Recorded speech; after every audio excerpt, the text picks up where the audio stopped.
أعوذ بالله من الشيطان الرجيم. بسم الله الرحمن الرحيم.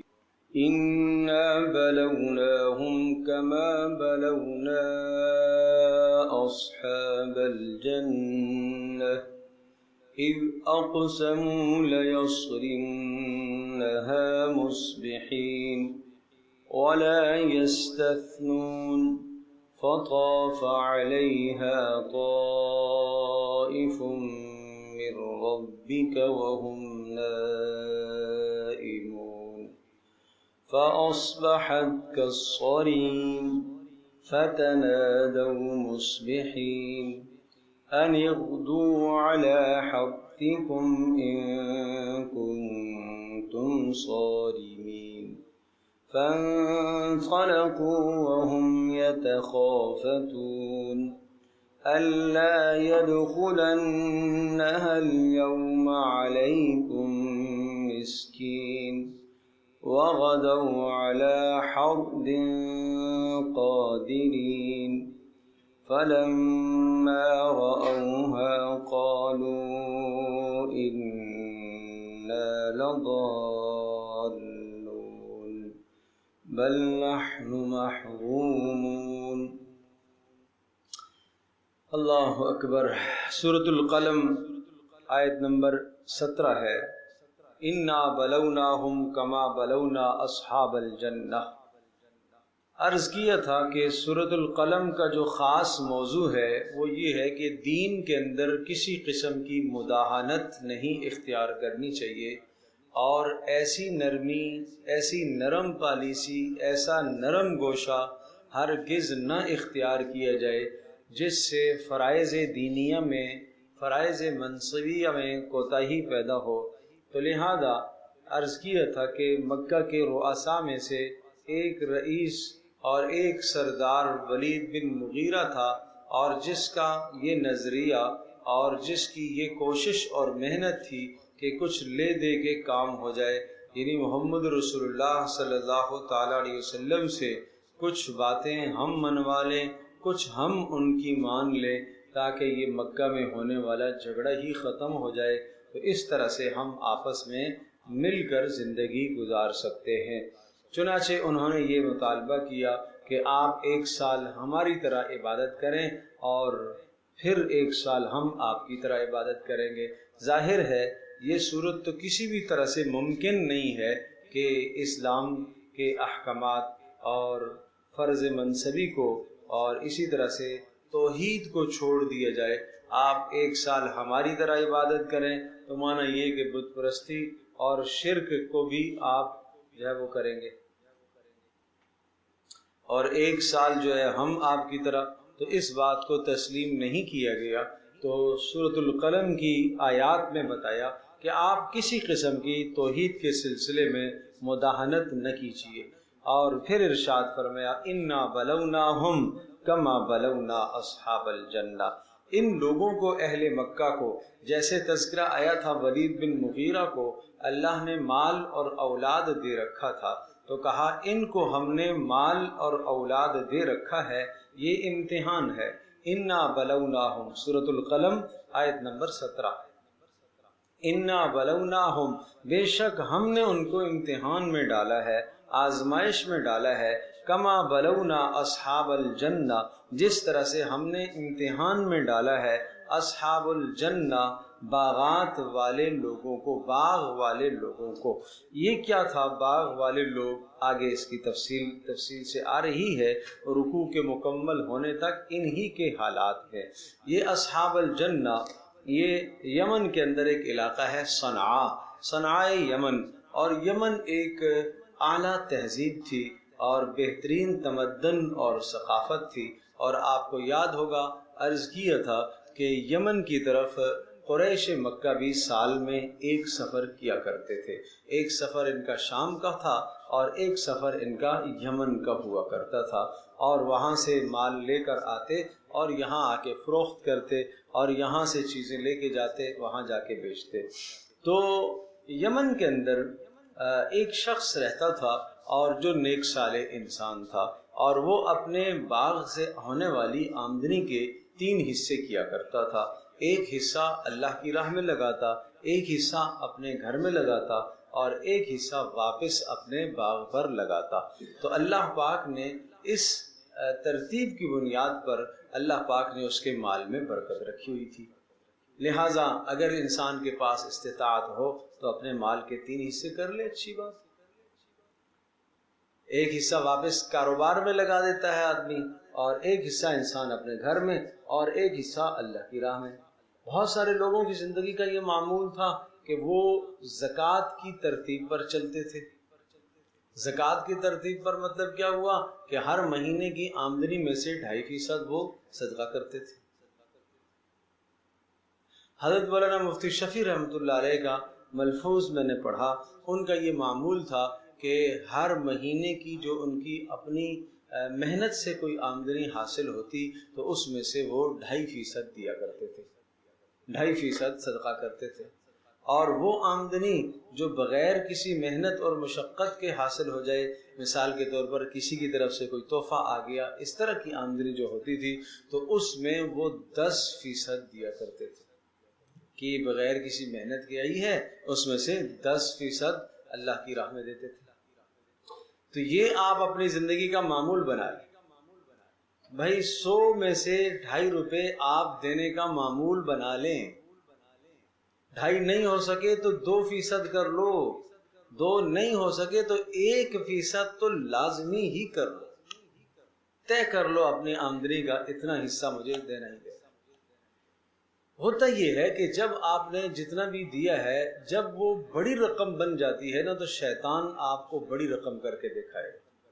اگر ایک آدمی کے پاس جناب یوں سمجھ لیجیے گا کہ جناب 40 کروڑ ہے، اب اس میں سے جناب 1 کروڑ لگاتا ہے تو باقی بچ گئے 39، 40 لاکھ میں سے 1 لاکھ لگایا تو باقی رہ گئے جناب 39۔ اب وہ شیطان ظالم یہ نہیں بتاتا کہ بقایا آپ کے پاس 39 ہے، وہ یہ 1 لاکھ بتاتا ہے کہ یہ تم کیسے خرچ کرو گے یار، تو وہ اسی رقم کو کھینچ کے بتاتا ہے۔ تو اس لیے جب بھی خرچ کرے نا، اپنے نفس کو سمجھانے کے لیے ما بقیہ، جو باقی بچ رہا ہے اس کو ضرور دیکھا کرے کہ اتنی رقم تو میرے پاس بھی ہے، خرچ کرنے والی رقم کو نہ دیکھا کرے، انشاءاللہ اللہ پاک برکت بھی دے گا۔ تو اس شخص کا یہ معمول تھا۔ خیر یہ تو رخصت ہو گیا بیچارہ، جب یہ انتقال کر گیا تو اس کی اولادوں میں جب بچے آئے تو انہوں نے دیکھا کہ ہمارے والد صاحب تو مال کا ایک بڑا حصہ صدقہ کرتے تھے، مسکینوں کو کھلاتے تھے، یہ کام ہمیں سمجھ میں نہیں آتا، ہم کل جائیں گے سویرے سویرے، ہم جا کے اپنا جو ہے وہ باغ سے سارا کا سارا پھل توڑ کے لائیں گے اور پھر اس کو ہم منڈیوں میں لے جا کے بیچیں گے، اور اس طرح سے نکلیں گے سویرے سویرے، خیال کرنا کہ کوئی مسکین نہ آ جائے۔ بس یوں انہوں نے کہا کہ کل ہم جائیں گے، انہوں نے اللہ کو یاد ہی نہ رکھا، یہاں تک کہ انشاءاللہ کے نبی بھول گئے۔ تو جب یہ وہاں اپنے باغ میں پہنچتے ہیں تو کیا دیکھتے ہیں کہ جناب باغ ان کا سارا جل کر راکھ ہو گیا۔ اول لمحے انہوں نے دیکھا تو یہ سوچنے لگے کہ شاید ہم راستہ بھول گئے، ہم کسی اور جگہ پر آ گئے، اور جب دائیں بائیں غور کیا دیکھا کہ نہیں، جگہ تو وہی ہے، تو پھر کہنے لگے بھائی یہ ہم تو قصوروار ہیں، یہ تو ہماری غلطی ہے، یہ تو ہمارا جرم ہے۔ تو لہٰذا پھر اللہ پاک سے انہوں نے معافی مانگی، اللہ سے انہوں نے توبہ کی، تو کہا کہ اس واقعے سے یہ سبق سمجھایا کہ اس طرح سے اللہ مال دنیا میں دیتا ہے، کس کے لیے؟ امتحان و آزمائش کے لیے، کہ تم اس مال میں کیا کارگزاری لاتے ہو، تم اللہ کی راہ میں کتنا خرچ کرتے ہو، اور تم اپنے لیے کیا کرتے ہو۔ اس لیے میرے عزیز دوستو بزرگوں، ایک حدیث سن لیجئے گا، پیارے پیغمبر صلی اللہ تعالی علیہ وسلم نے جو بیان فرمایا کہ قیامت کے دن آدمی کے قدم اپنی جگہ سے نہیں ہلیں گے جب تک 5 باتوں کا جواب نہ دے دے۔ وہ 5 باتیں کیا ہیں؟ نمبر 1 یہ ہے کہ بتاؤ عن عمرہ فیما افنا، عمر کہاں گزاری ہے۔ نمبر 2 عن شبابہ فیما ابلا، جوانی کہاں پرانی کر کے آیا۔ اور نمبر 3 عن مالہ من این اکتسب، مال کہاں سے کمایا۔ نمبر 4 وفیما انفق، اور کہاں خرچ کیا، ٹھیک ہے۔ وعن علم ماذا عمل فیہ، اور جو علم دیا تھا اس پر کتنا عمل کیا۔ تو ان سوالوں میں ایک سوال مال کے متعلق ہے، کمایا کہاں سے، خرچ کہاں سے کیا۔ تو پتہ چلا ہم کمائی میں بھی آزاد نہیں، ہم خرچ کرنے میں بھی آزاد نہیں۔ شادی کا موقع آئے جیسے چاہا بہا دیا مال، ایسا نہ کرو۔ یہ اس کے بارے میں ہم سے پوچھو گی، لوگوں کو دکھانے کے لیے صرف اللہ کو راضی کرنے کے لیے کرو، اللہ کو راضی کرنے کے لیے سادگی اختیار کرو، ہر شے میں سادگی ہو، اچھی چیزیں ہوں لیکن سادگی ہو۔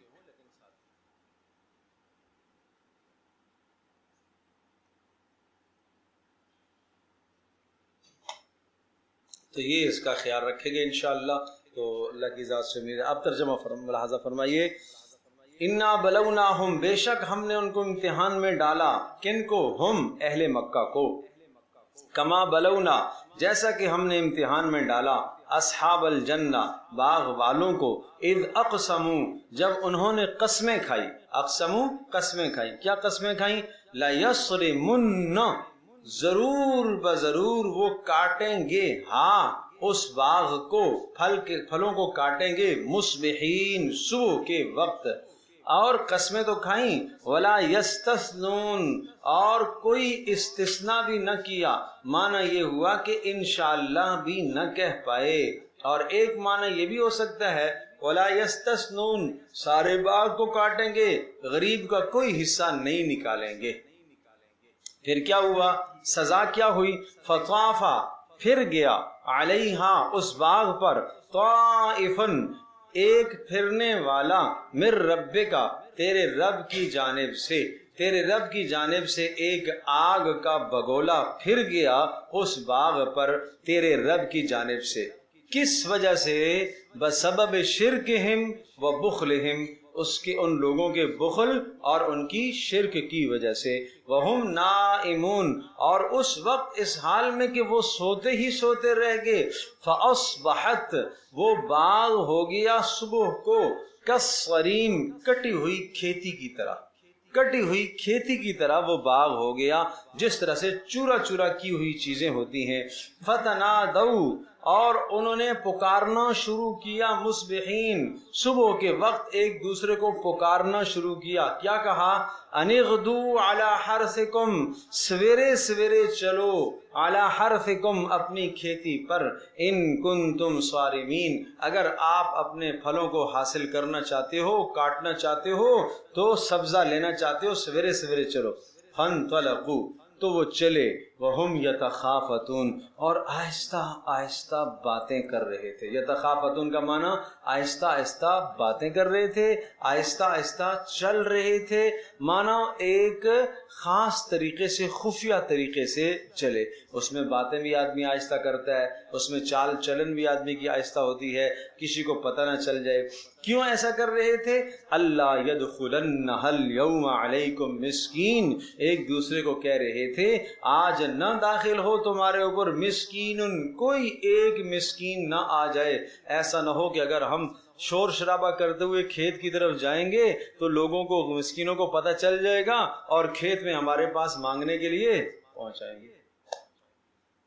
بات سمجھے بھائی؟ تو اس لیے وغدوا علی حرد قادرین، وغدوا علی حرد قادرین، تو ایسا نکلے، اس طرح سے گئے گویا کہ قادرین، مکمل قدرت رکھ رہے ہیں، علی حرد، اس کے کاٹنے پر، سبزی کے پھلوں کے کاٹنے پر مکمل قدرت ہے، اور مکمل انہیں قدرت ہے فقیروں کے روکنے پر بھی ہے۔ نہیں، ہم تو فقیروں کو نہیں چھوڑیں گے۔ فلما رأوها، جیسے ہی، فا لفظ فا بتا رہا، جیسے ہی وہاں پہنچے، فلما، جب، رأوها، وہاں اس باغ کو پہنچ کر دیکھا، قالو، کہنے لگے، انا لضالون، بے شک ہم لوگ، لضالون، ہم تو بھٹک گئے ہیں، ہم باغ کا راستہ بھول گئے ہیں، یہ تو وہ باغ نہیں ہے، ہمارا باغ تو بڑا عالیشان تھا، یہ تو کوئی کٹی ہوئی کھیتی لگتی ہے بھائی۔ اچھا، جب حدود کو دیکھا، دائیں بائیں دیکھا کہ ہمارے باغ کے آگے کیا تھا، پیچھے کیا تھا، ادھر کیا تھا، ادھر کیا تھا، جب پہچان آ گئی تو کہنے لگے، فوری کہنے لگے، بل نحن محرومون، ارے نہیں بھائی، ہم تو محروم کر دیے گئے، ہم تو محروم ہو گئے، ہم راستہ نہیں بھولے، باغ وہی ہے، ہم محروم ہو گئے، بد نصیبی آ گئی۔ قال اوسطہم، ان میں کا جو درمیانہ تھا، درمیانے کے دو معنی ہیں، معنی عمر میں درمیانہ 3 تھے، جو درمیانہ آدمی تھا، بڑے سے چھوٹا، چھوٹے سے بڑا، یہ بھی درمیانہ ہو سکتا ہے، اور دوسرا معنی یہ ہو سکتا ہے کہ ان میں سے جو درمیانے عقیدے والا تھا، صحیح العقیدہ تھا، یا جو ذرا متوسط ذہن رکھتا تھا کہ نہیں بھائی جو والد صاحب کا طور طریقہ تھا وہ ٹھیک تھا، اسی پر ہمیں چلنا چاہیے کہ باغ کا ایک حصہ ہمیں وقف کرنا چاہیے اور ایک حصہ ہم آپس میں تینوں تقسیم کر لیں گے اور ایک حصہ ہم باغ پر لگائیں گے۔ اس نے کہا الم اقل لکم، تمہیں یاد نہیں ہے میں نے تمہیں نہیں کہا تھا لولا تسبحون، لولا تسبحون، تم اللہ کی تسبیح بیان کرو۔ بڑی اہم بات ہے، بڑی اہم بات ہے۔ تسبحون کا معنی ہوتا ہے لولا تنزہون اللہ عن الشرکاء، تم اللہ کو شرکاء سے بری قرار کیوں نہیں دیتے ہو؟ یہاں یہ کون سا شرک کر رہے تھے؟ بتاؤ بھائی، جب یہ نکلے کون سا شرک کر رہے تھے؟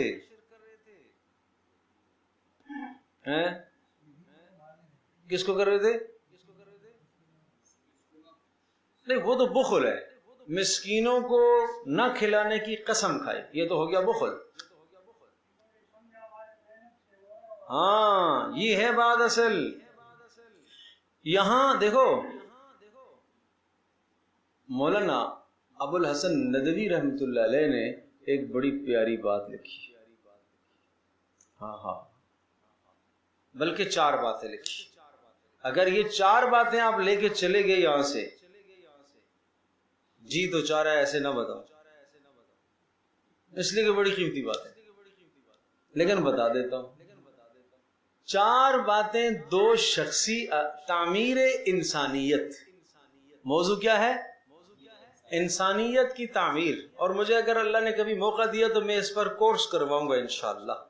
تعمیر انسانیت، انسانوں کو بنانا، اس پر حضرت نے لکھا تعمیر انسانیت کے 2 اصول شخصی تعمیر کے ہیں اور 2 اصول ملی تعمیر کے ہیں، قومی تعمیر کے۔ شخصیت کو بنانے کے لیے 2 اصول، اخلاص، اختصاص۔ اخلاص، اختصاص۔ جس شخص میں یہ 2 خوبیاں پائی جائیں گی وہ دنیا میں بھی ترقی کرے گا اور آخرت میں بھی کامیابی اس کا مقدر بن کر رہے گی۔ اخلاص جس کو آپ کہتے ہیں اللہ کی رضا۔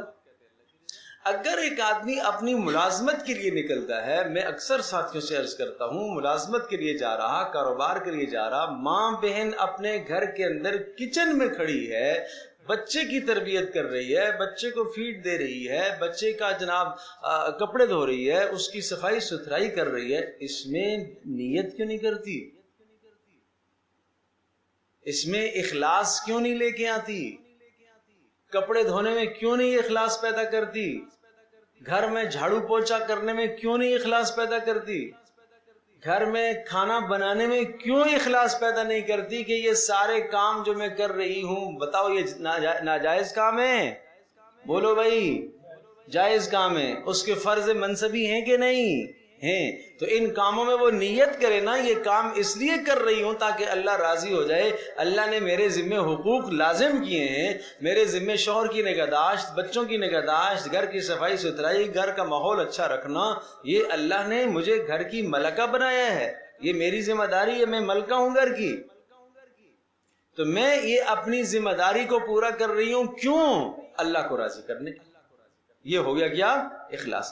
آپ کا کیا خیال ہے، اخلاص کا تعلق صرف نماز سے ہے کہ نماز آدمی اخلاص سے پڑھے اور صدقہ آدمی اخلاص سے کرے؟ میری ماں بہن کھانے میں کیوں نہیں اخلاص پیدا کرتی؟ اگر نہیں صحیح پکاؤں گی تو جناب شوہر ڈانٹے گا، اگر یہ یوں نہیں کروں گی تو یہ ہو جائے گا۔ یہ کبھی سوچا کہ یہ اللہ کی رضا کے لیے پکا رہی ہوں؟ اخلاص وہ عمل ہے جو انسان کی زندگی کے رخ کو بدل دیتا ہے۔ ایک جگہ پر میں گیا اور میں نے وہاں یہ 2 باتیں میں نے رکھی، یہی 2 باتیں، اخلاص، اختصاص۔ اور ایک آفس تھا جہاں تقریباً سمجھے کہ 20-25 جوان تھے، کام کر رہے تھے۔ تو جب میں نے یہ بات کی اخلاص کی، میں نے کہا بیٹا تم جو صبح اپنے گھروں سے نکلتے ہو نا یہاں آتے ہو، اور شام 5 بجے یا 4 بجے 6 بجے تمہاری چھٹی ہوتی ہے اور واپس گھر جاتے ہو، یہ کام اگر نیت آپ کی یہ ہے کہ گھر والوں کے حقوق اللہ نے میرے ذمے کیے ہیں، بیوی بچوں کے، بہن بھائیوں کے، ماں باپ کے، اس لیے ان کی ادائیگی کے لیے میں یہ ملازمت، یہ جاب کرنے آتا ہوں، تو اب یہ عمل تمہارا عبادت ہے، بشرطے کہ وہ کام جائز ہو۔ جس کام کو تم کر رہے ہو کسب کا جو ذریعہ ہے وہ کیا ہو؟ جائز۔ اگر وہ جائز ہے تو آپ یہ نیت کریں تو یہ آپ کی عبادت ہے۔ جب میں نے ان کو اتنا سمجھایا تو ان ساتھیوں نے کہا کہ مولوی صاحب آپ کے 20 منٹ کے بیان سے ہماری زندگی بدل گئی۔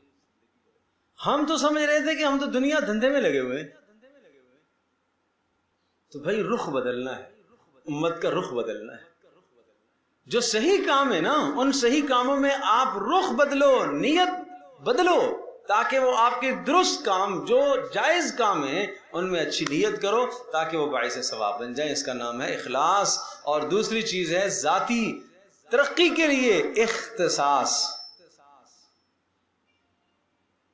اختصاص کا مطلب کیا ہوتا ہے؟ کسی بھی چیز میں ایسی مہارت پیدا کر لینا کہ وہ مہارت کسی دوسرے کے پاس نہیں۔ ایک ڈاکٹر بن رہا ہے، ڈاکٹر بن رہی ہے، وہ ایسی محنت کرے اس اپنے میدان کے اندر کہ ملک کے اندر ایک ہوئی، ملک کے اندر یہ 4 ہوں، 4 میں سے ایک ہے۔ اس کو کیا کہتے ہیں؟ اختصاص۔ سمجھے بھائی؟ تو اس سے کیا نتیجہ نکلے گا؟ مجمع کا رجوع آپ کی طرف پڑے۔ یہ شخصی تعمیر کے لیے جوانوں کو بھی بتاؤ، جس فیلڈ میں ہے، جائز فیلڈ میں، اس میں محنت کرو۔ اچھا، دوسری چیزیں ملی قومی ترقی کے لیے اور قوم کو بنانے کے لیے 2 چیزیں، وہ بھی بڑی اہم ہیں۔ نمبر 1 جہاد، نمبر 2 اجتہاد۔ لفظ سمجھیے گا، جہاد، اجتہاد۔ حضرت نے فرمایا جہاد سے مراد کیا ہے؟ جہاد سے مراد یہ ہے، جہاد کس کو کہتے ہیں؟ ہم جب کہتے ہیں جہاد، قتال، جہاد، تلوار اٹھانا، کیوں اٹھاتا ہے آدمی تلوار؟ اعلاء کلمت اللہ، دین کی سربلندی کے لیے، کفر کو مغلوب کرنے کے لیے، اسلام کو غالب کرنے کے لیے انسان اپنی جان لڑاتا ہے۔ تو حضرت رحمت اللہ علیہ نے لکھا کہ جہاد کا مطلب صرف یہی نہیں ہے، بلکہ اس کو ذرا بڑا کریں مفہوم کو۔ مطلب یہ ہوا کہ اللہ تبارک تعالیٰ کی خوشنودی کے لیے، لفظوں پہ غور کیجیے گا، اللہ کی خوشنودی کے لیے اور اللہ کے احکام کی پابندی کے لیے، اللہ کی خوشنودی اور اللہ پاک کے احکامات کی کیا کے لیے؟ پابندی کے لیے اپنی تمام تر صلاحیتوں کو لگا دینا۔ کیا کرنا ہے؟ تمام تر صلاحیتوں کو لگا دینا اور ایک اللہ وحدہ لا شریک کی خوشنودی حاصل کرنا۔ اس کا مطلب یہ ہوا کہ جو خارجی، داخلی، سماوی، ارضی، زمین میں جتنے بت ہیں ان سے بھی براءت ہو جائے۔ اللہ کے سوا آسمان میں سورج، چاند، ستارے جتنے ہیں ان سے بھی براءت ہو جائے۔ نفسی اندر جو نفس بیٹھا ہوا ہے یہ بھی ایک معبود ہے، یہ بھی ایک معبود ہے۔ اور خارجی معبود کیا ہیں؟ اقتدار ایک معبود ہے، مال ایک معبود ہے، کاروبار ایک معبود ہے، بیوی بچے بھی ایک معبود ہیں، معاشرہ اور کنبہ اور قبیلہ بھی ایک کیا ہے؟ معبود۔ ان تمام کے تمام معبودان باطلہ کو اپنے دل سے نکالنے کے لیے اپنی ساری صلاحیت کو لگا دینے کا نام جہاد ہے۔ بات سمجھے نہیں سمجھے؟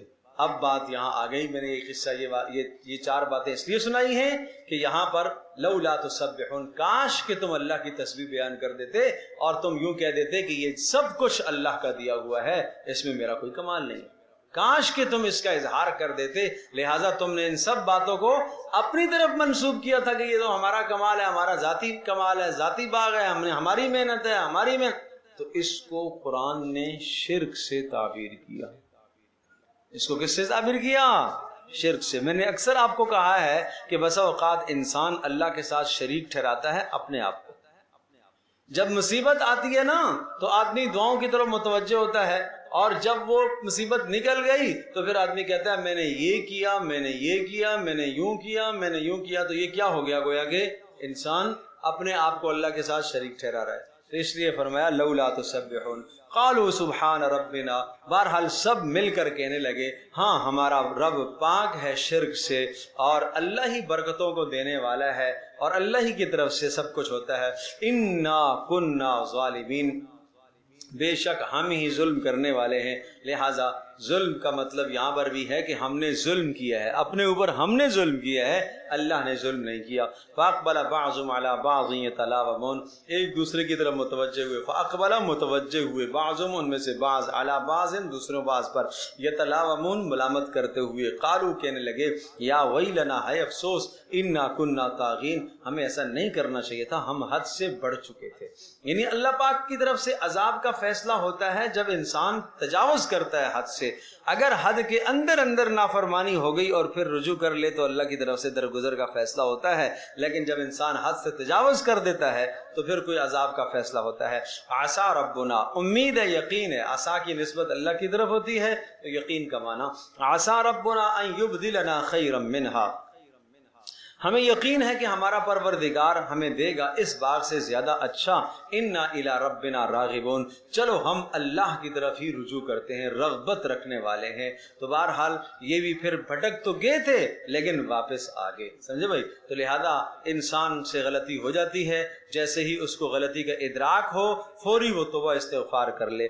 کذالک العذاب، آگے فرمایا جس طرح سے یہ ہم نے ایک عذاب کا نمونہ تمہیں دنیا کا دکھایا، اس طرح سے آخرت کا بھی عذاب ہوگا کہ ہم نعمت کو سلب کر لیتے ہیں اور تکلیف میں ڈالتے ہیں. اسی طرح سے آخرت کا عذاب بھی ہوگا. وَلَعَذَابُ الْآخِرَةِ اکبر. تو اور دوسرا معنی یہ ہے کذالک العذاب، جیسے ان باغ والوں کے سے ہم نے نعمت کو چھین لیا، کذالک العذاب، اسی طرح سے اہل مکہ پر بھی عذاب آئے گا. چنانچہ رسول اللہ صلی اللہ علیہ وسلم کی ہجرت کرنے کے بعد اہل مکہ پر یہ عذاب آیا. قحط سالی ان پر مسلط ہوئی، اور اتنی بدترین طریقے سے مسلط ہوئی کہ قرب و جوار کے جن ممالک سے یہاں پر جو ہے فراوانی آتی تھی اور غلے آتے تھے، وہ ممالک یا وہ راستے، وہ قبائل مسلمان ہو گئے اور انہوں نے ان کے ساتھ تجارتی تعلقات بند کر دیے، جس کے نتیجے میں سخت قحط میں یہ مبتلا ہو گئے. وَلَعَذَابُ الْآخِرَةِ اکبر، اور آخرت کا عذاب تو بڑا ہے. لَوْ كَانُوا يَعْلَمُونَ، ہائے کاش جان لیں. لَوْ كَانُوا يَعْلَمُونَ، کاش کہ جان لیں تو لا يُشْرِكُونَ بِاللَّهِ شَيْئًا، اللہ کے ساتھ شریک نہ ٹھہرائیں. ان للمتقین عند ربہم، او تقابل کروایا مسلمان اور کافر کی زندگی کا. ان للمتقین، بے شک متقیوں کے لیے جو گناہوں سے بچنے والے ہیں، کفر اور شرک سے بچنے والے ہیں، شکوک شبہات سے بچنے والے ہیں، ان کے لیے ان کے پروردگار کے پاس جنات النعیم، نعمتوں والے باغات ہیں. یہ تو دنیا کے باغ کی مثال آپ نے سنی ہے، اللہ کے پاس تو نعمتوں والے ہمیشہ والے باغات ہیں. افنجعل المسلمین کالمجرمین، کیا خیال ہے تمہارا اس دنیا کے اندر ہم نے مسلمانوں کو فقر و فاقے اور تنگ دستی میں رکھا ہے اور ان کو آخرت میں بھی ہم نہ دیں، اور تم یہ کہتے ہو جیسے کہ اس نے کہا تھا کہ بھائی یہ تو ہمیں بھی ملے گا. جی عاص بن وائل ایک شخص تھا نا، تو حضرت خباب بن ارت رضی اللہ تعالی عنہ کے پیسے اس نے دینے تھے، تو پیسے مانگے تو کہا میرے پیسے دو. اس نے کہا بھائی نہیں دوں گا، اس شرط پر دوں گا کہ تم محمد صلی اللہ علیہ وسلم کی تکذیب کرے اور ان کی شان میں توہین کرے. تو خباب رضی اللہ تعالیٰ نے کہا کہ یہ کبھی بھی نہیں ہوگا، اگر تم مر کر زندہ ہو کر بھی آ جائے پھر بھی یہ میں نہیں کروں گا. وہ کہنے لگے گا کہ ہاں بھلا کوئی مر کے بھی زندہ ہوگا؟ کہا ہاں ہوں گے، مر کے زندہ ہوں گے، ہم سب ہوں گے. ہمارے نبی نے ہمیں بتایا کہ مرنے کے بعد زندہ ہوں گے اور اللہ کے سامنے کھڑے ہوں گے. اس نے پھر کہا اچھا ٹھیک ہے، پھر جب دوبارہ زندہ ہوں گے اس وقت لے لینا. ٹھیک ہے جی، اس وقت لے لینا میرے پاس بڑا مال و متاع ہوگا۔ اس پر اللہ نے کیا آیتیں نازل فرمائی؟ افرأیت الذی کفر بآیاتنا وقال لأوتین مالا وولدا، دیکھا اس شخص کو جس نے ہماری آیتوں کا انکار کر دیا اور اس نے کہا کہ قیامت میں مجھے اولاد بھی دی جائے گی اور مال بھی دیا جائے گا۔ اطلع الغیب، کیا وہ غیب پر مطلع ہے؟ ام اتخذ عند الرحمن عہدا، یا اللہ کے ہاں اس نے کوئی ایگریمنٹ ٹھہرا لیا ہے؟ کلا، ہرگز نہیں، ایسا نہیں ہوگا۔ وَنَمُدُّ لَهُ مِنَ الْعَذَابِ مَدًّا، ہم تو اس کو عذاب کھینچ کر دیں گے۔ وَنَرِثُهُ مَا يَقُولُ، جو کچھ وہ کہتا ہے ہم سب کے بارے سے ہم سب کو محفوظ کر رہے ہیں۔ وَيَأْتِينَا فَرْدًا، اور ہمارے پاس تو اکیلا آئے گا۔ ہمارے پاس کیسا آئے گا؟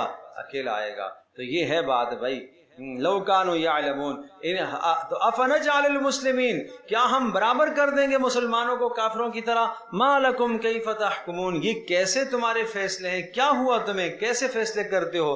ام لکم کتاب فیہ تدرسون، کیا بلا بتاؤ نا کوئی کتاب ہے تمہارے پاس آسمانی، فیہ تدرسون، جس میں تم پڑھ رہے ہو شرک کا بیان کہ اللہ کے ساتھ فلاں فلاں کو شریک ٹھہرایا جائے، کیا یہ شرک کی باتیں کسی کتاب میں موجود ہیں؟ ان لکم فیہ لما تخیرون، یا اس میں کوئی ایسی چیزیں ہیں جن کو تم پسند کرتے ہو، اختیار کرتے ہو؟ ام لکم ایمان علینا بالغۃ الی یوم القیامہ، یا کوئی تمہارے ہمارے خلاف وعدے پکے ہیں، ہم نے کوئی قسمیں لی ہوئی ہیں کہ ہم تمہیں دنیا میں عذاب نہیں دیں گے؟ ام لکم، کیا تمہارے حق میں کوئی ہے ایمان، قسمیں، علینا ہمارے اوپر، بالغۃ الی یوم القیامہ، کہ وہ قیامت تک وہ قسمیں چلتی رہیں گی اور ان قسموں کی وجہ سے ہم تمہیں عذاب نہیں دیں گے؟ کیا کوئی ہم نے قسمیں کھا رکھی ہیں؟ ان لکم لما تحکمون، یہ کیسے تمہارے فیصلے ہیں؟ سلہم ایہم بذالک زعیم، پھر بتائیے ان سے پوچھئے کون ضامن ہوگا ان تمام باتوں کا؟ ام لہم شرکاء، ہاں جب ان کے شرکاء ہوں گے، فَلْيَأْتُوا بِشُرَكَائِهِمْ إِن كَانُوا صَادِقِينَ، لاؤ اپنے شرکاء کو، قیامت کے دن کہا جائے گا۔ ہاں کب؟ یوم یکشف عن ساکن، جس دن ظاہر کر دی جائے گی پنڈلی، وَيُدْعَوْنَ إِلَى السُّجُودِ، اور سجدے کی طرف بلائے جائیں گے، فَلَا يَسْتَطِيعُونَ، اور سجدے کی استطاعت نہیں رکھیں گے۔ یہ جو لفظ ہے یوم یکشف، کشف کہتے ہیں ظاہر کرنا، کھولنا، واضح کر دینا، کشف۔ اور ساق عربی زبان میں پنڈلی کو کہا جاتا ہے، انسان کے جسم کا عضو ہے، گھٹنے سے نیچے ٹخنے سے اوپر کا عضو، اس کو پنڈلی کہتے ہیں۔ ساق کا معنی تو یہ ہے جس دن پنڈلی کھول دی جائے گی، سمجھے بھائی؟ اب یہاں پر کیا مراد ہے؟ تو صحیح بات یہ ہے کہ یہ متشابہات میں سے ہے، جس طرح سے آپ پڑھ چکے ہیں کہ عرش علی استوا، اللہ پاک عرش پر مستوی ہوا، کیسے ہوا؟ اللہ کی کرسی کیسے ہے؟ ہمارا کام ہے کرسی سے اللہ کی جو مراد ہے ہم اس پر ایمان رکھتے ہیں، عرش سے اللہ کی جو مراد ہے ہم اس پر ایمان رکھتے ہیں۔ اللہ کا عرش، اللہ کی کرسی ایسی نہیں ہے جیسے ہماری کرسی، ہمارا تخت ہوتا ہے، ہم تو ایک لکڑی کے یا لوہے کے یا کسی بھی شے کے تخت کے ہم محتاج ہیں اور اس پر ہم بیٹھنے کے محتاج ہیں۔ اگر کرسی نیچے سے ٹوٹ گئی تو ہم تو گر جائیں گے، سمجھے بھائی؟ اللہ جل جلالہ کی کرسی ایسے نہیں ہے کہ جس کے نیچے 4 پیر لگے ہوئے ہوں یا ایک پایا لگا ہوا ہو، اور جناب عرش ہو جس کے نیچے 4 پیر لگے ہوئے ہوں، اس طرح کا جیسا ہم دیکھتے ہیں ایسا نہیں ہے۔ امام مالک رحمۃ اللہ علیہ فرماتے ہیں الاستواء معلوم، استواء علی العرش، عرش یہ معلوم ہے، شریعت میں آیا ہے، قرآن میں آیا ہے، لیکن وَكَيْفِيَتُهُ مَجْهُولٌ، اس کی کیفیت کیا ہے وہ ہمیں نہیں پتہ۔ وَالسَّوَالُ عَنْهُ بِدْعَةٌ، اور اس کے متعلق سوال کرنا بدعت ہے، اس لیے کہ سورہ آل عمران میں قرآن کہہ چکا ہے کہ ہم نے دو طرح کی آیات اتاری ہیں، محکمات، متشابہات۔ محکمات پر عمل کیا جائے اور متشابہات پر ایمان لایا جائے، جو اللہ کی مراد ہے ہم اس پر ایمان رکھتے ہیں۔ تو ساق اللہ کی پنڈلی سے کیا مراد ہے؟ میں نے عرض کیا کہ اس پر ہم کیا کہیں گے؟ جو بھی اللہ کی مراد ہے ہم نہیں جانتے، اللہ کی جو مراد ہے برحق ہے، ہمارا اس پر ایمان۔ اور متاخرین مفسرین نے ایک معنی اس کا یہ کیا ہے اللہ کی تجلی، اور یہ جو ترجمہ کیا ہے اللہ کی تجلی، جس دن اللہ کی تجلی ظاہر ہوگی، تو یہ ترجمہ بھی حتمی نہیں ہے، یقینی نہیں ہے، احتمال ہے کہ اس سے مراد اللہ کی تجلی ہو۔ اللہ نور کی تجلی ڈالے گا، جب نور کی تجلی اللہ کی پڑے گی تو سب کے سب سجدے میں گر جائیں گے، لیکن جس نے دنیا میں سجدہ نہیں کیا ہوگا، نمازیں نہیں پڑھی ہوں گی، اس کی کمر ایک تختے کی طرح بن جائے گی، وہ سجدہ نہیں کر سکے گا۔ یوم یکشف عن ساق، جس دن پنڈلی ظاہر کی جائے گی، ویدعون الی السجود، اور سجدے کی طرف پکارے جائیں گے، فلا یستطیعون، تو یہ استطاعت نہیں رکھیں گے کافر، خاشعۃ ابصارہم، ان کی نظریں جھکی ہوئی ہوں گی، وترہقہم ذلہ، اور ان کے چہروں پر ذلت اور سیاہی چھائی ہوئی ہوگی، ڈھانپا ہوا ہوگا ان کو ذلت نے۔ وقد کانوا، یہ سب کچھ کیوں ہوا؟ اس لیے، یہ وقد سے علت ہے، علت سبب، یہ کیوں ہوا؟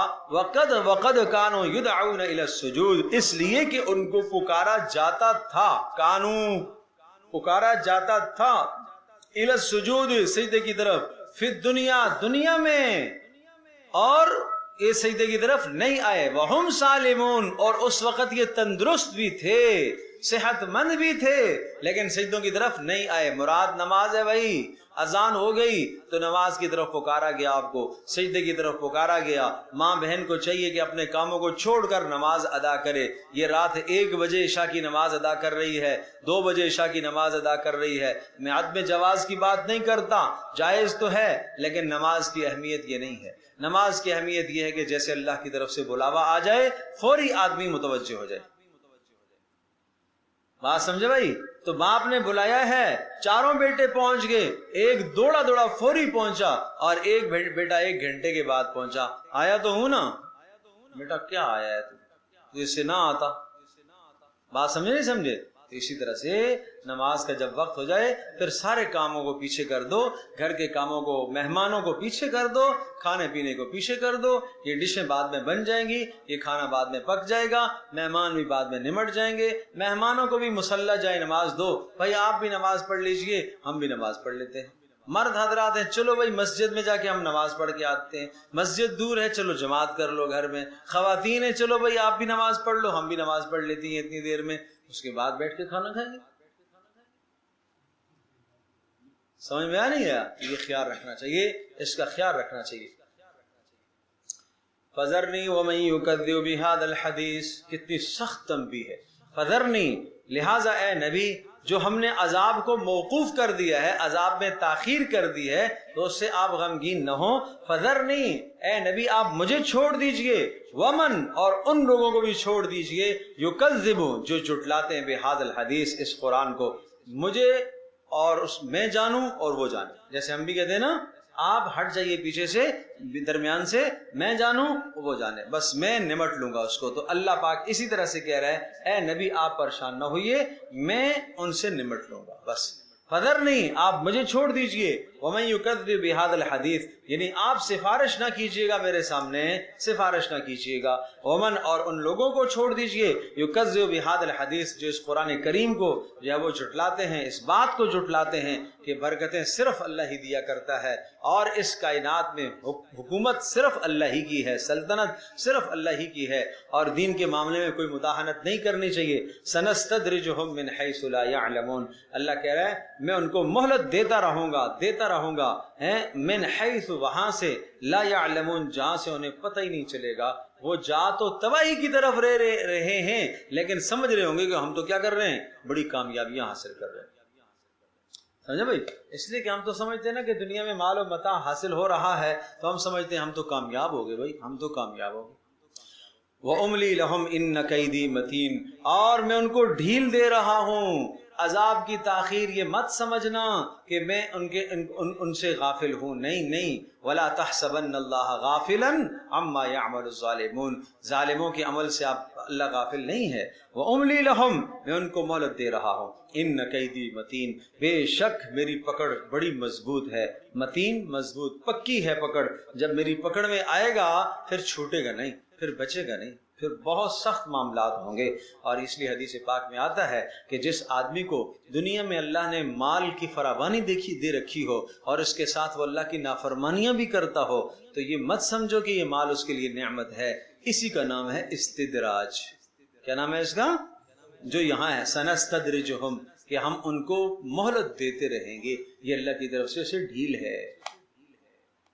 بات سمجھے بھائی؟ یہ ایسا ہے کہ جناب آپ نے چوہا پکڑنا ہے، چوہا دان کے اندر لگایا ہے، آج تو چوہے نے کہا کہ آج تو میرے لیے بڑا شاندار پراٹھے کا ٹکڑا رکھا ہوا ہے، آج بڑا لال ٹماٹر پکا کے رکھا ہے ماشاءاللہ، آج تو بڑا خوش ہوگا چوہا، لیکن اسے پتہ نہیں ہے کہ یہ آپ کو جو لال ٹماٹر کھلایا جا رہا ہے یا اسی طرح سے جو پراٹھے کا ٹکڑا اور اچھی چیز کھلائی جا رہی ہے، اس کے پیچھے کیا ہونے والا ہے۔ بس یہی مثال سمجھ لیں، یہاں پر یہی مثال ہے۔ آدمی اس دنیا کی چیزوں کو دیکھ کے بھاگتا ہے، میں تو کامیاب ہو گیا، میں تو مزے ہو گئے، میں تو کامیاب ہو گیا، اور جب گرفتار ہوتا ہے تو پھر پتہ چلتا ہے اوہو یہ تو غلط راستے پر تھا۔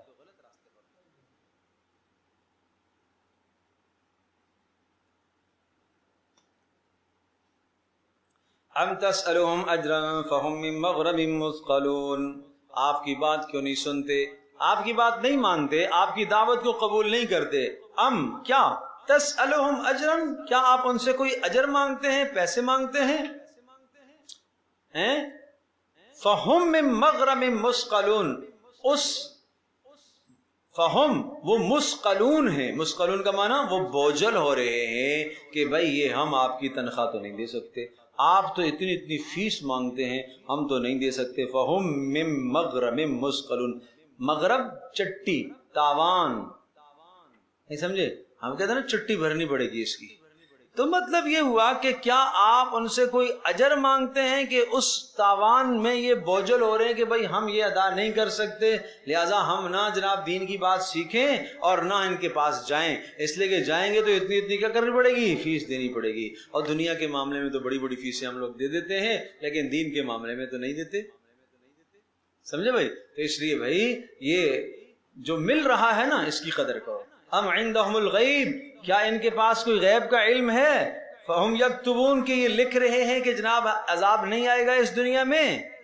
فاصبر لحکم ربک، آپ اپنے پروردگار کے فیصلے کا انتظار کیجئے، چونکہ مکی آیات ہیں اس لیے مکی آیات ہیں تو مدینہ میں جا کے پھر عذابوں کے فیصلے ہوئے ہیں، بدر یہ پہلا فیصلہ تھا، بڑا فیصلہ ہوا، تو اس لیے فاصبر لحکم ربک، آپ برداشت کیجئے، صبر کیجئے، انتظار کیجئے اپنے رب کے فیصلے کا۔ ولا تکن کصاحب الحوت، اور دل تنگ نہ ہوئیے، دل تنگ نہ کیجئے، کصاحب الحوت، جس طرح سے صاحب حوت یعنی مچھلی والے کا دل تنگ ہوا تھا، آپ اپنا دل اس طرح سے نہ تنگ کیجئے۔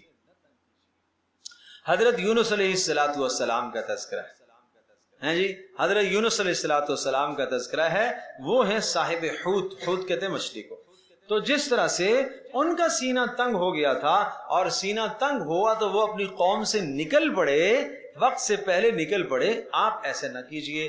میں عرض کیا تھا، شاید آپ کو یاد ہوگا، اس طرف سے نبی کی محنت آ رہی ہے، آ رہی ہے، آ رہی ہے، آ رہی ہے، انتہا ہوگی، یہاں تک نبی کی محنت پہنچے گی، ادھر سے مخالفین کی مخالفت آ رہی ہے، مخالفت کی بھی انتہا اور محنت کی بھی انتہا ہوگی، تو تب جا کے عذاب ہے، سمجھے؟ تو مخالفت کی انتہا ابھی پوری ہوئی نہیں ہے تو عذاب نہیں آئے گا، ادھر سے آپ کی محنت کی انتہا پوری ہوئی نہیں ہے، عذاب نہیں آئے گا، ٹھیک ہے نا؟ سورہ بقرہ کی شروع میں کیا ارشاد فرمایا؟ ان الذین کفروا سواء علیہم، برابر ہے آپ ان کو ڈرائیں یا نہ ڈرائیں، یہ ایمان نہیں لائیں گے، اس کے بعد بھی آپ ڈراتے رہے، کیوں؟ اس لیے کہ ان کے لیے تو برابر ہے، وہ ایمان نہیں لائیں گے، لیکن اس ڈرانے سے آپ کا فائدہ تو ہے، آپ کا کیا فائدہ ہے؟ حجت پوری ہو رہی ہے، آپ کے ذمہ یہ کام تھا وہ تو پورا ہو رہا ہے۔ اذ نادا وہو مکذوم، جب اس نے فریاد کی، وہو مکذوم، اس حال میں اس نے فریاد کی کہ وہ اپنی قوم پر غصے سے بھرے ہوئے تھے، مملوءا غیظا علی قومہ اذ لم یؤمنوا، علامہ آلوسی رحمۃ اللہ علیہ نے لکھا ہے کہ اندر سے دل غصے سے بھرا ہوا تھا، غم سے بھرا ہوا تھا، اپنی قوم پر افسوس سے دل بھرا ہوا تھا، کیوں؟ اس لیے کہ قوم نے ایمان نہیں لایا۔ تو میرے عزیزو، میرے پیارو، یہ بات بڑی اہم ہے، سمجھنے کی ہے۔ ایک طرف دیکھو انبیاء علیہ السلام کی سیرت اور نبیوں کا کردار سمجھنے کی کوشش کرو۔ قرآن مقدس کے اندر انبیاء علیہ السلام کے واقعات دو طرح کے ہوتے ہیں، ایک انباء اور رسل ہے اور ایک ہے قصص الانبیاء، یاد ہے بتایا تھا۔ انباء الرسل جہاں نبیوں کی قوموں کے ساتھ مخالفت اور مکالمات آتے ہیں ان کو انباء الرسل کہا جاتا ہے، اور جہاں نبیوں کا ذاتی کردار پیش کیا جاتا ہے، دیکھو نا فلاں نبی نے مشکل میں اللہ کو پکارا، فلاں نے اللہ کو پکارا، سورہ انبیاء آپ دیکھیں گے اس کو کہتے ہیں قصص الانبیاء، انبیاء کے واقعات اور قصص، اور ان سے مقصود کیا ہوتا ہے؟ امت کی اخلاقی تربیت کرنا مقصود ہوتی ہے۔ حضرت یونس علیہ السلام کا اپنی قوم کے ساتھ مکالمہ بھی ذکر فرمایا، اور حضرت یونس علیہ السلام کا کردار بھی ذکر فرمایا، بلند کردار، اپنی قوم کے سامنے صبر کرنا، ڈٹ جانا۔ لیکن یہ بات تو طے شدہ ہے حضرت یونس علیہ السلام حوصلے میں، ہمت میں وہ پہاڑ ہیں، پہاڑ، اس کے باوجود بھی محمد رسول اللہ صلی اللہ علیہ وسلم کے برابر کے تو نہیں ہے نا، مقام اور مرتبے میں کیا ہیں؟ رسول اللہ صلی اللہ علیہ وسلم سے ہیں، کم ہے۔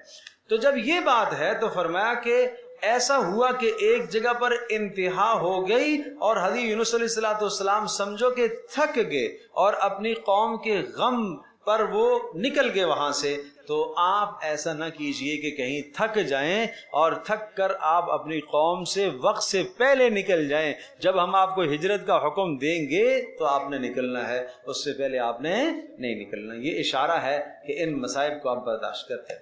لولا ان تدارکہ نعمت من ربہ، اور اگر ہم نے ان کو سنبھال نہ لیا ہوتا، لولا ان تدارکہ نعمت من ربہ، اگر اللہ پاک کی نعمت نے ان کو نہ سنبھال لیا ہوتا، نہ سنبھال دیا ہوتا، لنبذ بالعراء وهو مذموم، تو وہ پھینک دیے جاتے عراء، ایک چٹیل میدان میں، وهو مذموم، اور وہ کیا ہوئے تھے؟ الزام کھائے ہوئے تھے، اپنے آپ کو ملامت کیے جا رہے تھے کہ مجھ سے غلطی ہوئی، لیکن اللہ نے پھر لے لیا نا، اللہ تو اللہ ہے، اللہ نے پھر لے لیا، مچھلی کے پیٹ میں پہنچ گئے، فاجتباہ ربہ، اور پھر اللہ نے ان کو چن لیا، فجعلہ من الصالحین، اور ان کو بلند مرتبے والوں میں سے کر دیا۔ اب یونس علیہ السلام کے بارے میں جب کہہ دیا کہ اللہ نے انہیں چن لیا اور بلند مرتبے والوں میں سے کر دیا، تو اب یونس علیہ السلام پر بات نہیں کرنی چاہیے، ٹھیک ہے نا، کوئی تنقیص نہیں کرنی چاہیے۔ انبیاء سب کے سب گناہوں سے معصوم ہیں، اور اسی طرح سے یہ بھی سمجھنے کی بات ہے، رسول اللہ صلی اللہ علیہ وسلم نے فرمایا لا تطرونی، مجھے تم عیسیٰ ابن مریم پر اور مجھے تم یونس ابن متیٰ سے، لا تفضلونی علی یونس ابن متیٰ، یونس بن متیٰ پر مجھے فضیلت نہ دو، مجھے یونس بن متیٰ پر فضیلت نہ دو، یہ آپ نے فرمایا۔ اب سوال یہ کہ کیا رسول اللہ صلی اللہ علیہ وسلم یونس بن متیٰ سے بلند نہیں ہیں؟ تو پھر آپ نے کیوں فرمایا؟ اس کا مطلب یہ ہے کہ تقابل نہ کرو، تقابل نہ کرو، ہمارے نبی نے تو یہ کیا، دیکھو نا یونس علیہ السلام نے یہ کیا، تقابل نہ کرو، اس سے ان کی تنقیص ہوتی ہے۔ اگر آپ کہتے ہیں آپ کے یہاں اس کلاس کے اندر ایک ساتھی بیٹھا ہوا ہے جس کے بارے میں آدمی کہے کہ یہ سب سے زیادہ جاننے والا ہے، چلو یہ تو کوئی برائی نہیں ہے، لیکن اگر میں کہوں کہ یہ آپ سے بھی زیادہ جانتا ہے، آپ سے بھی زیادہ جانتا ہے، آپ سے بھی زیادہ، تو یہ جس کو میں کہتا ہوں نا آپ سے زیادہ جانتا ہے، تو اس کی کیا ہو رہی ہے؟ تنقیص ہو رہی ہے۔ اس لیے اگر کہا جائے کہ یونس علیہ السلام محمد رسول اللہ صلی اللہ علیہ وسلم سے درجے میں کم ہیں اور آپ زیادہ ہیں، تو یہ ان کی کسی درجے سے دل آزاری ہوگی، اس لیے یہ جملہ نہ بولو، ٹھیک ہے؟ اللہ اکبر۔ وَإِن يَكَادُ الَّذِينَ كَفَرُوا لَيُزْلِقُونَكَ بِأَبْصَارِهِمْ وَإِن يَكَادُ الَّذِينَ، بے شک ان مخففہ ہے، وَإِن يَكَادُ الَّذِينَ كَفَرُوا، اس کا تعلق سورت کے ابتدا سے ہے، بے شک قریب ہے کہ وہ لوگ جنہوں نے کفر کیا، لَيُزْلِقُونَكَ بِأَبْصَارِهِمْ، وہ کیا کریں؟ لَيُزْلِقُونَكَ، وہ آپ کو پھسلا دیں، بِأَبْصَارِهِمْ، اپنی آنکھوں سے، اپنی آنکھوں کے ذریعے سے آپ کو پھسلا دیں، آنکھوں سے اشارے کر کر کے آپ کو پھسلا دیں۔ لما سمعوا الذکر، اور جب انہوں نے ذکر سنا، ویقولون، اور کہنے لگے، انہ لمجنون، ارے یہ تو پاگل آدمی ہے، وما هو الا ذکر للعالمین، حالانکہ یہ نہیں ہے مگر اللہ کی طرف سے نصیحت۔ اب یہ جو آیت ہے نا، اس کے دو معنی، ایک معنی یہ ہے کہ یہ آنکھوں سے غصے سے گھور گھور کر آپ کو دیکھ رہے ہیں، آپ ادھر سے گزر رہے ہیں تو گھور کر